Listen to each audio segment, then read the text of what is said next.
to say, this is an incredible theater. So I'm so happy you guys saw the movie here. Well, congratulations to you guys, and the beauty of this conversation is that we can dive into spoilers. Everyone here has seen the film now that's in this room. If you haven't seen the film, please leave. Hashtag don't spoil the Endgame. First thing I want to bring up, obviously, the legendary, amazing Stan Lee. And over these films, his cameos have been such an amazing highlight. This particular one is the last one he committed to film. What was it like shooting this particular cameo? Do you remember that day, what that was like? And you know, what is the art really to kind of capturing a Stan Lee cameo? Is there, like, what's the writing process of something like that?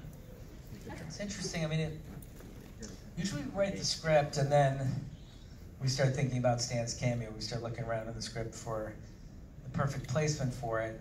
And, you know, we've done 4 cameos with him, and he always had the same joke every time that he came to set, which is, why do I only get one line? And then, you know, he was, look, it's like, it's Pavlovian when you hear his voice.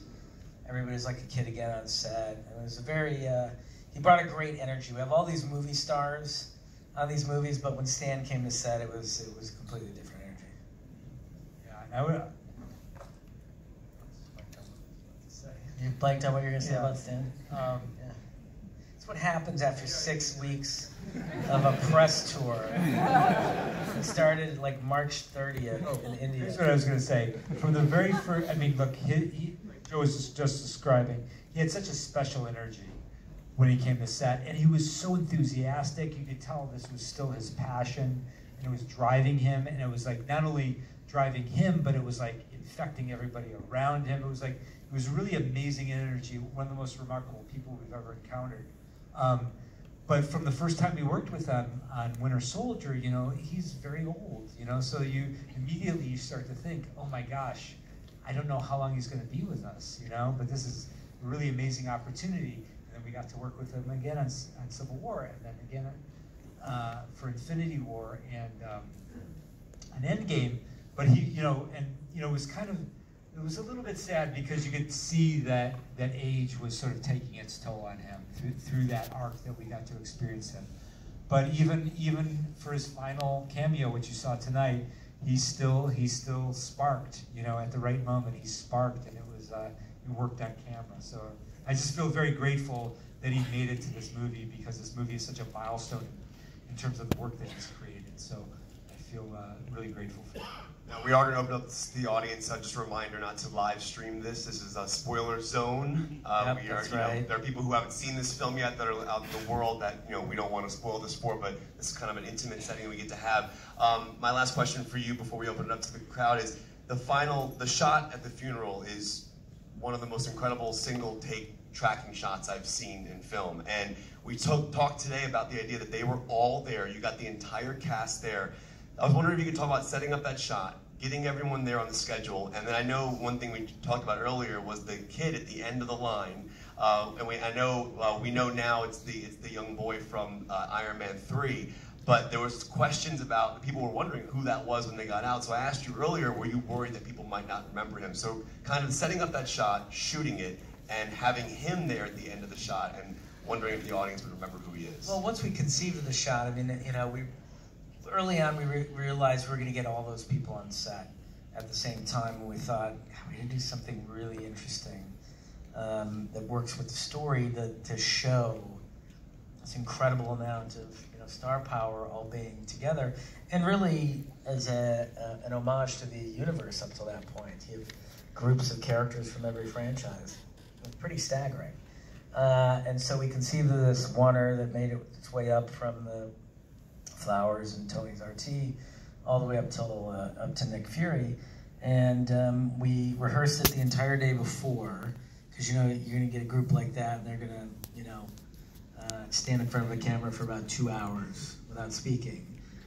So we knew we had a limited window in which to execute the shot, so we shot it at least 30 times with stand-ins.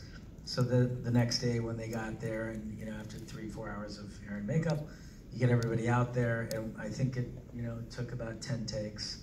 I don't remember which one that was, but it was early. It might have been take like 4 or 5. And you know, and look, you know, Easter eggs are a big part of of the Marvel universe. So even if no one knew who he was, you know, certainly there would be diehard fans who would. But he looks incredibly different than he did in Iron Man 3. He's grown up considerably. But we felt that that was a, you know, this is par for the course for the Easter eggs. There's a lot of Easter eggs in this one. I don't know that people have found all of them yet. I was looking at the wall in San Francisco trying to figure out any of those names were people that meant something to the MCU. That obviously when he's looking for Scott Lang, I was just curious, would any of those names mean anything? Or they could just be the crew. That's what I was wondering. By the way, has anyone seen the Howard the Duck Easter egg? Did you see it? How many times did you see the movie before you saw it? Third time? Okay. Yeah, it's in there. It's fast. Yeah. Let's open up to the audience. I want to call in some questions here. You, right there. Yes, sir. Yes. Yep, I'm going to give you the microphone. I will say this one thing. Best movie of all time. Second thing is, all three of you guys inspired me so much. The Russo brothers, you guys have made 4 awesome, incredible films in the MCU. You guys are what made me want to be going to this filmmaking career that I want to go to one day. And you, Kevin, I watch you almost every day on Fox 5. You are another inspiration for me. Yes. How awesome. And I do want to ask this one question. How was it like filming that the last 30 minutes of this movie, but bringing every single character who turned into dust at the end of Infinity War, and of course at the end of Ant-Man and the Wasp? How was it like filming that, and how long was it to film that scene? It was hard. Yeah. It was hard, but it was very emotional, as you can imagine, because they were, you know, to be able to work with these characters again after what's happened was a very cathartic experience for us as filmmakers. In fact, that was such a, you know, when we set out to shoot these movies, we scheduled these movies back to back, which is a very unusual way to shoot movies. So we shot Infinity War. We literally went down for 2 weeks, and then we started shooting Endgame. In 2 weeks, just, you know, the proper time between these 2 movies would have been more than a year, you know, if you were doing it the normal way. So it was already a very challenging way we approached it. And it was, I'll be honest, it was probably the hardest thing we did in all these films. We, at the end of January in 2018, after a year of shooting, we had to stop the 3rd act of Endgame because we had to get Infinity War finished to release the movie.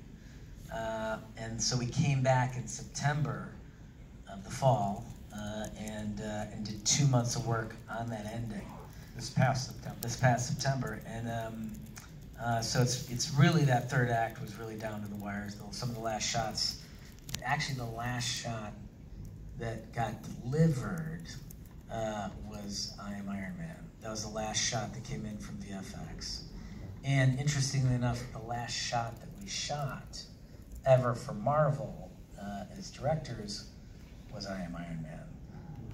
And that was done in January, I think, when we did our traditional pickups. Tony used to not say anything in that moment. And we're in the edit room going, this isn't, he has to say something. And it's a character who's lived and died by quips. And we just couldn't figure, we tried a million different last lines. And Thanos was saying, I am inevitable. And our editor, Jeff Ford, who's been with us on all 4 movies and is an amazing storyteller, said, why don't we just go full circle with it? And he says, I am Iron Man. And we're like, get the cameras, call Robert, we have to shoot this tomorrow.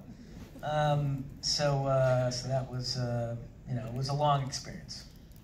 And Joe, the significance of him where he shot that scene? That's a great story. We shot this at Raleigh Studios on a reshoot where he did the I Am Iron Man shot. And catty corner to the stage we were on, another stage, where Robert, 12 years earlier, had screen tested for Iron Man. So, whole thing full circle. Unreal. All right, next question. I think we do have microphones, so... Try to speed round this so we get as many people. I want to get as many questions. Yeah, let's do you in the blue shirt. Yes. Yes. They're gonna bring you a microphone. Hi, so not to echo everything that's already been said, but thank you. Thank you. So I know we didn't get to it here, but the final is not an after scene, but the final sounds A, why choose not to do an after credit scene here, and B, is that sound the original making of Iron Man, or what was that sound supposed to signify? Yeah. Yes, and speed round. Next question. No, I'm kidding. Well, to answer your first question, the reason why there's no end credits is because our goal on this movie was simply to bring to a conclusion the 22 movies now that comprise the MCU for over these 10 years of storytelling. That's why we called it Endgame. Yeah. So and I think one of the great creative upsides for Joe and I as storytellers on this movie was this was the first MCU movie we got to tell where we weren't thinking about the future. We were simply thinking about the past, the journey that we've all been on together since that first Iron Man movie, and how do we bring the most epic sense of closure to that journey that we could possibly do. So that was our goal, and that was really why we had no tag, because we weren't, even though Marvel, there are people at Marvel thinking about the future of Marvel. Joe and I don't have any plans to continue with Marvel after this. We may end up doing another Marvel movie down the road if the right idea comes up that we all connect with, because we love Marvel. We've had the most amazing experience of our careers.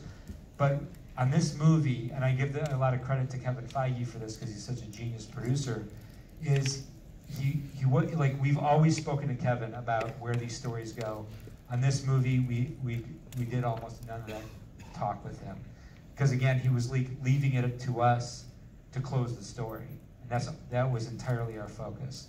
So I think that was the goal of the movie. That opened up a lot of creative opportunities for Joe and I in the process of making the movie, and I think part of the fact that there's no tag is testament to the fact that we were not thinking forward at all. Only backward. That final sound is from the original Iron Man.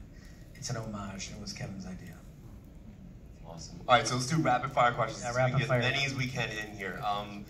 You right here, a Deadpool shirt. Yes. Yes. No Deadpool question. I'll hand you the mic. It's faster here. All right.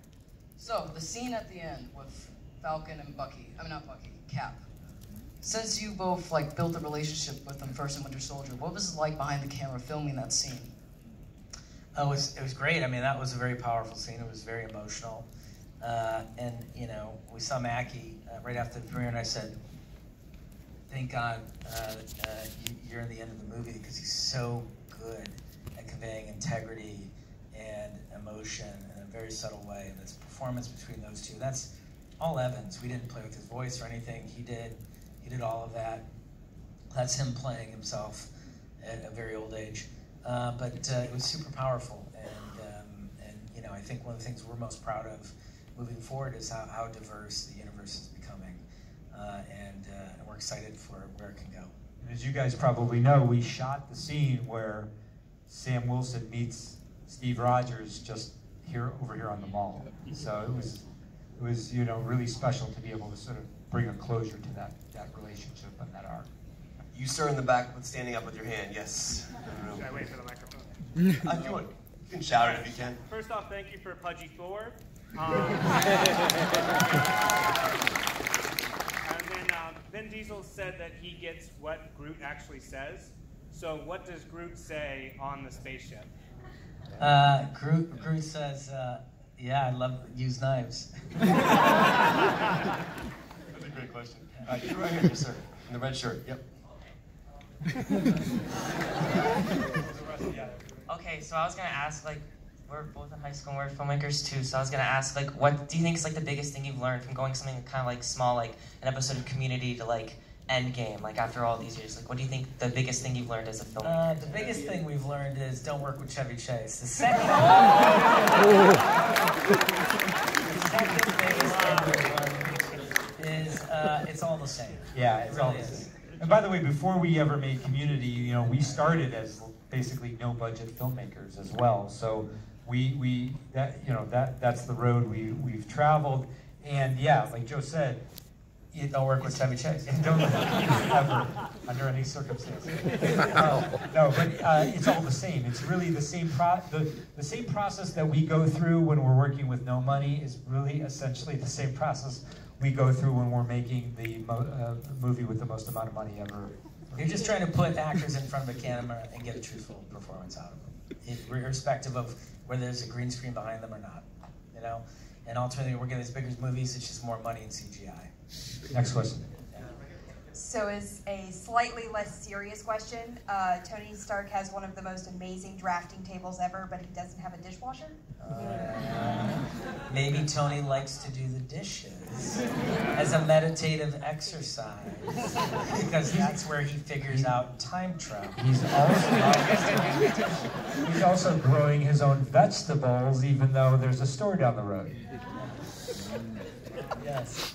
Gentleman in the white shirt, yes. Joe and Anthony, so before I ask my question, I just want to thank you for what you guys have done for the character of Captain America. It's from where you guys got him in Winter Soldier to the beautiful ending he has in Endgame. So round of applause for you guys real quick. Thank you. My question is how far along in the filmmaking or screenwriting process did you guys decide to kill the big bad in the first 15 minutes?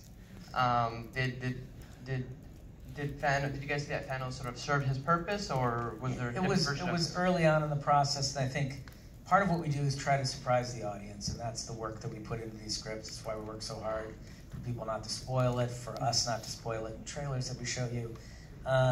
You know, it's the process we go through with Marcus McFeely, who are the writers who've worked on all 4 of these films with us, is we sit in a room and we just ask logical questions. What would you do? You're a hero. What do you do? What's the choice that you make? Captain Marvel shows up. She's incredibly powerful. Maybe there's some momentum. Now you go after him. What would Thanos do? He's a pretty smart character. He would make a very clever choice about hiding the stones and reducing them to atoms. What would you do in that moment once you discovered that? If you're Thor, an incredibly guilty Thor who failed at the end of the last movie, your anger might incite you to chop his head off. So, you know, we just started, and then we go, oh, that's cool. All right, now where do we go from here? How do we tell a story? That's certainly going to surprise everybody. And, you know, 15 minutes in the movie, you're probably assuming this is going to be some sort of galactic quest to get the gauntlet back. What happens if we flip it on its head and we cut to 5 years later? We have a favorite storytelling adage, which is, you know, it says, write yourself into a corner. You know, meaning put yourself in a place you have no idea how you're going to get out of there. And we love that. We chase that. And I think you can track that through our storytelling, through our MCU journey. And I think that the opening of Endgame was just us doubling down on, like, well, how do we provide no road forward? And then how do we, after that, find a road forward? So you spend, you know, some time in a movie theater going, I have no idea where this is going. That's our ultimate goal. Was there a version of the script where Thanos didn't die in the first 15 minutes? Or? I don't think so, because once we got to that point, we knew we had to make a radical choice to move forward. Gentleman in the hat right here. Yes, do you mind shouting? The question is, how difficult and/or intense was it to direct Thanos? How difficult was it to direct the epic battle scene with Thanos? Well, it's certainly intense because the action sequences are physically the most demanding on everyone. Us, the crew, the cast. You know, the cast takes a lot of bumps and bruises, and you know, just from our standpoint, like you have to grind out action sequences. And when you're dealing with a CG character, it's even more complicated. You know, we typically have a stuntman there who's wearing a mocap suit with a tennis ball on the end of a pole so everyone can have an eye line to it. But it makes it a little bit more complicated to choreograph the action. I mean, it was 2 months of work, maybe 3, that we spent just working on that fight. And that goes back to the original, you know, sort of thing we were talking about, where we originally intended to shoot both movies in their entirety consecutively.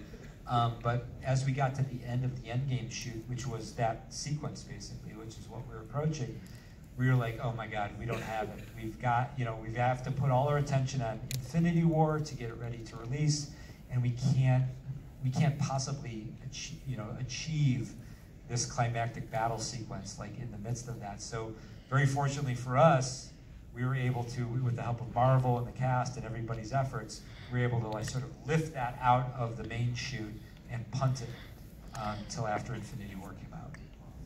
All right, anybody on the end that we can hand a microphone to? Yes, you're right here, yes, sir.